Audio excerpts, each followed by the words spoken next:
За актуелните случувања на политичката сцена, како што најави вечерва во тема на денот, разговарам со Имер Селмани, поранешен вице-премиер. Господин Селмани, добро вечер, добре дојдовте. Добро вечер, добро ве. Имате доста голем политички багаж зад себе, за да можете да направите една јасна проценка. Како би го дефинирале вие она што се случуваше во понеделникот утрото во рани зори на граничниот премин Блаце и враќањето на поранешниот вице-премиер Артан Груби?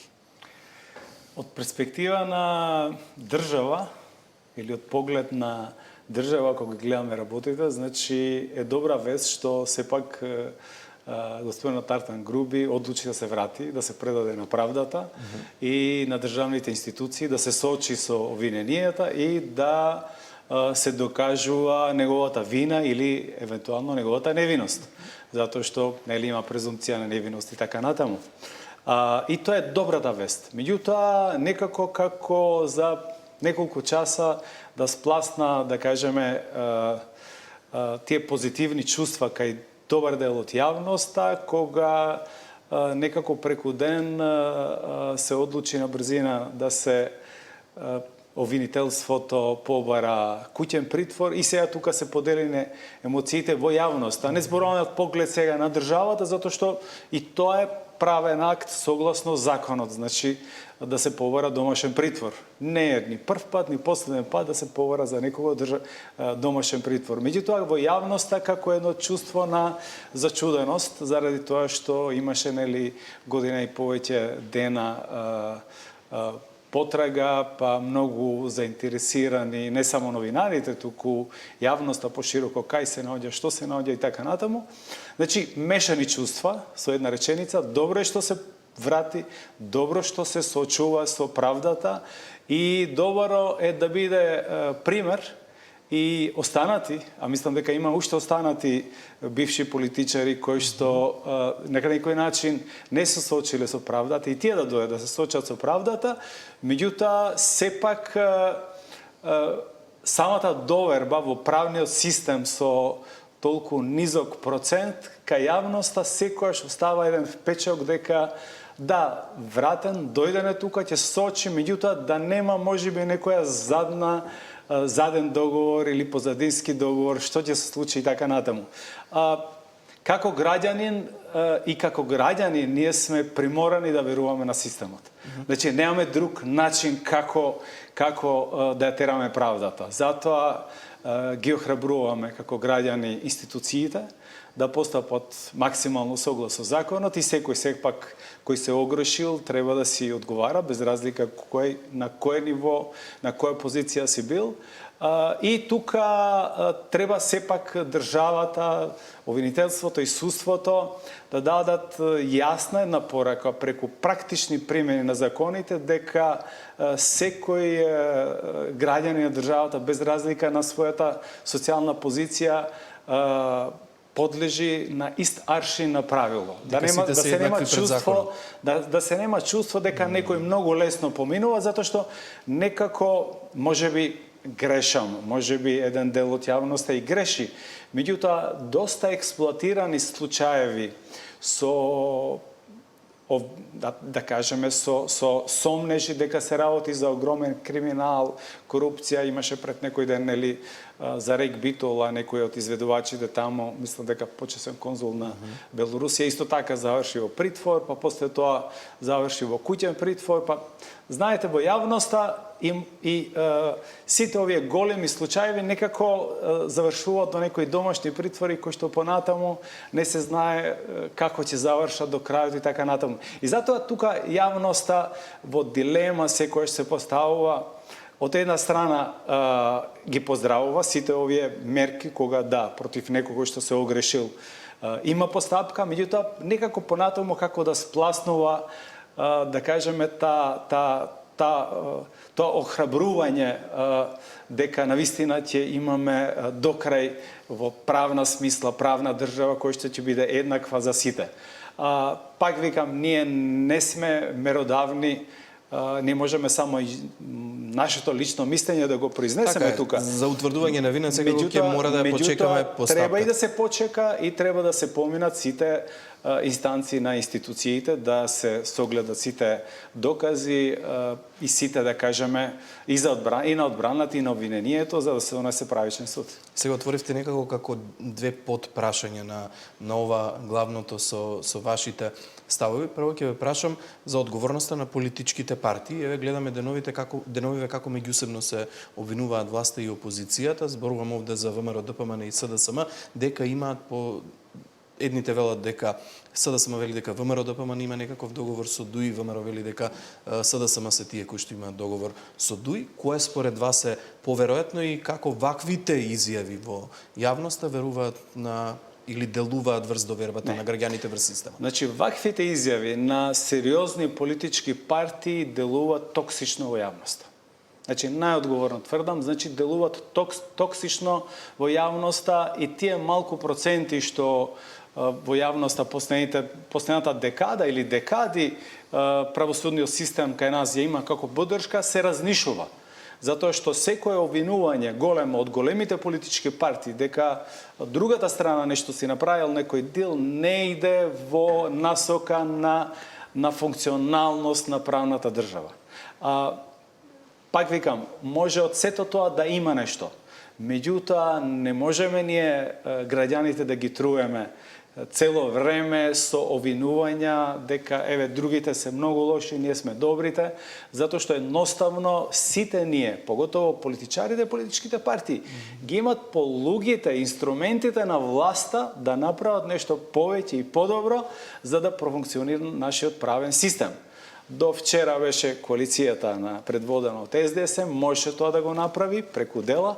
Сега е ВМРО ДПМН е заедно со ВЛЕН, сега го имат сите полуги инструменти, ако не со значи директно и не треба директно секако, меѓутоа се тука инструментите на контрола, на надзор, па зашто да не и измена, дополнување на закони преку законски решенија, за да не се создава простор дека секогаш некој друг е крив, тие што се на власт дека не се криви или тие се најмногу криви, затоа што во јавноста се урива и тоа мала доверба која што ја има во правосудниот систем.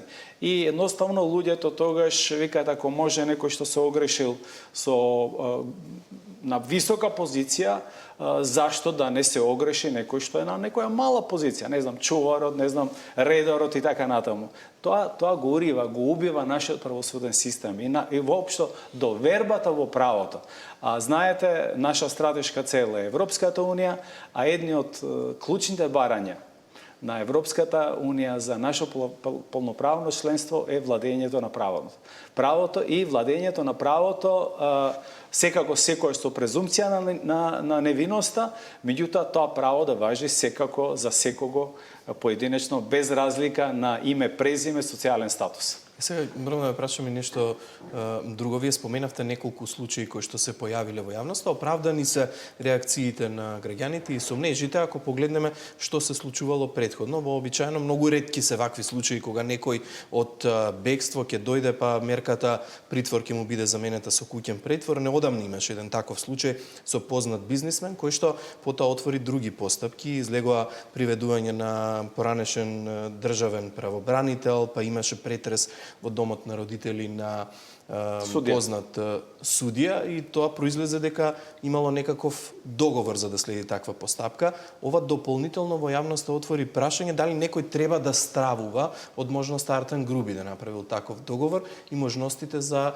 постапки кои што би можеле да ги откријат информациите кои што ги поседува тој. Може ли да стравува некој од такво нешто и кој би бил тоа?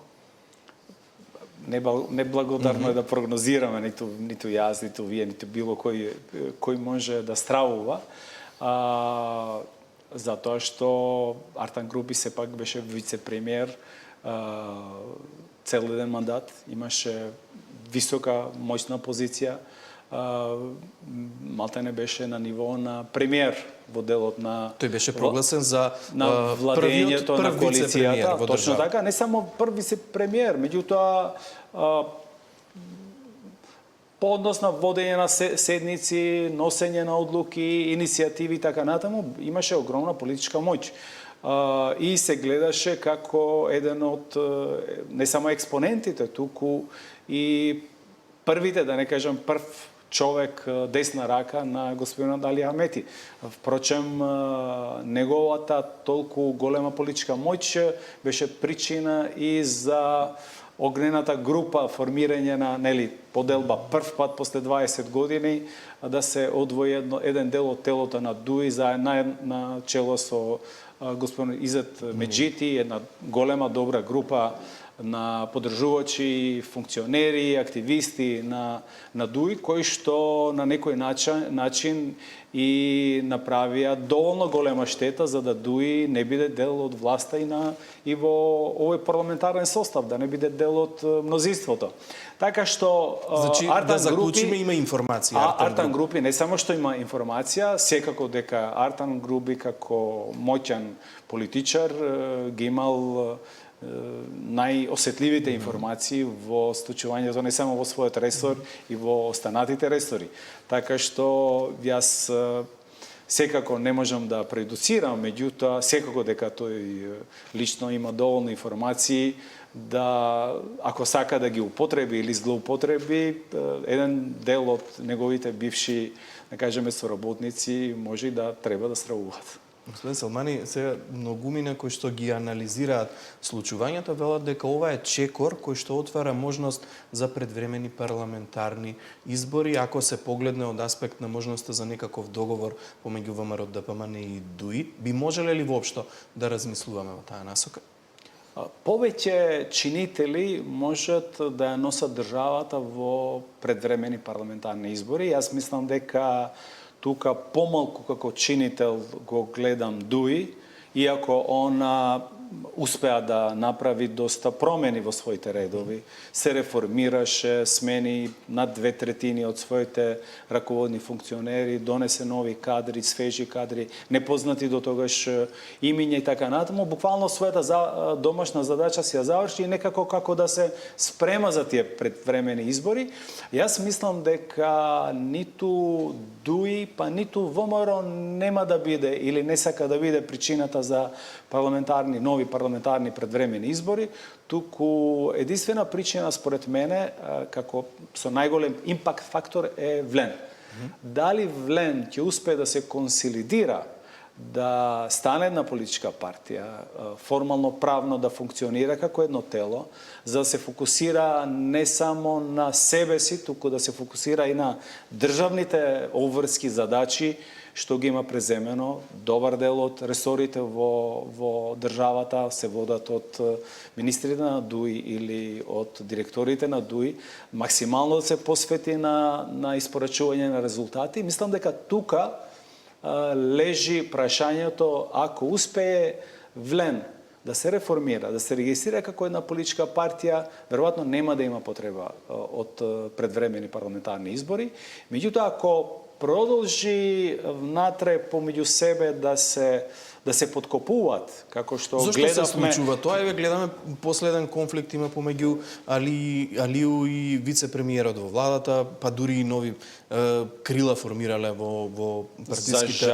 За жал, каде е проблемот? Проблемот е во тоа кој ќе биде лидер на партијата или како ќе се распределат местата кои што ќе ги добијат како функционери на таа партија? Мислам дека сите тие ги имат распределено местата и не им се проблем местата, затоа што доста информации има дека има уште празни места кои што им припаѓаат на ВЛЕН или до крај не може да се договорат кој ќе биде точниот кандидат.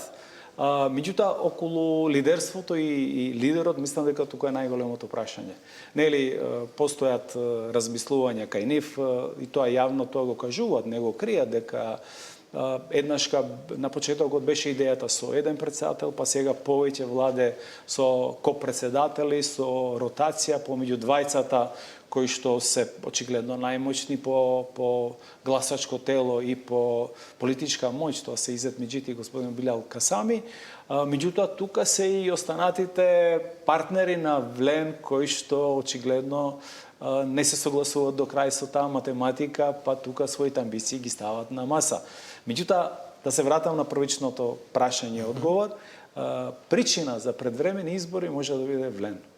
Пред дуи и пред ВМРО да помине. Очекувате брза разврска на случувањата во Вреди?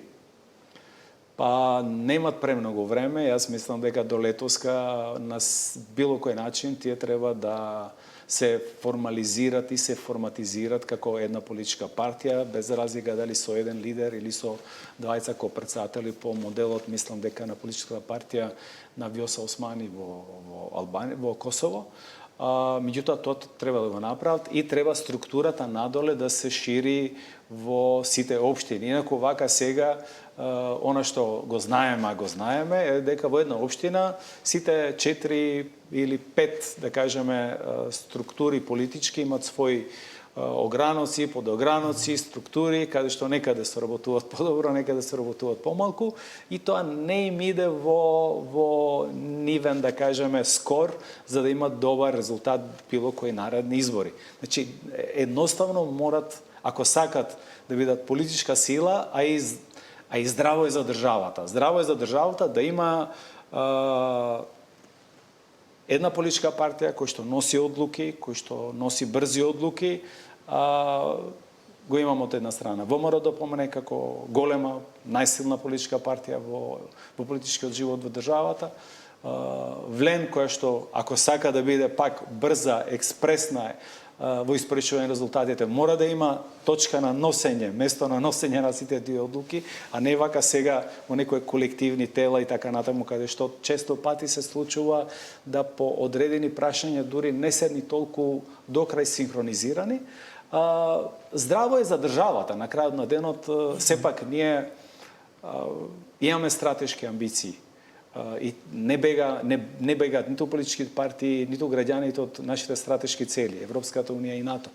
Меѓутоа имаме толку домашни задачи, толку имаме од борба против корупција, злоупотреба на функции, владењето на правото, ефикасна администрација, ефикасни општини, менаџирање со отпад, со вода. Многу работа. Многу работа имаме, така што најмалку политичарите треба со себе да се занимаваат. Едноставно политичарите треба да се занимаваат со услугите кои што треба да ги дадат на граѓаните, да не бидат пречка за подобар живот, туку да бидат во услуга на граѓанинот, без разлика дали е тоа како индивидуа, како неопходни секојдневни потреби што ги имаме како граѓани, или на инвеститорите, малите економски оператори, големите економски оператори, на кои што треба да им се создадат услови за да работат, инвестират и да се направи додадена вредност на капиталот. Заради тоа што на крајот од тоа зависи колку ние ќе имаме моќна држава.